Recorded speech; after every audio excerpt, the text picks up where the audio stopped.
Welcome back to the channel. In today's video, we're going to walk you through how to turn on disappearing messages in WhatsApp. This is a useful privacy feature that automatically deletes messages after a set period of time. It helps keep your chats clean and protects your sensitive conversations. First, open the WhatsApp app on your phone.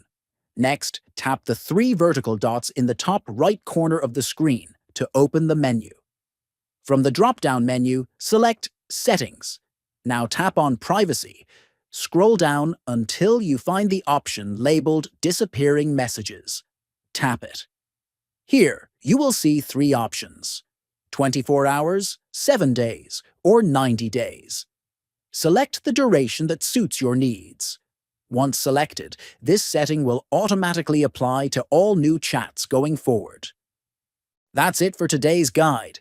Turning on disappearing messages is a great way to keep your chats private and clutter-free. If you found this helpful, consider subscribing for more tech tips.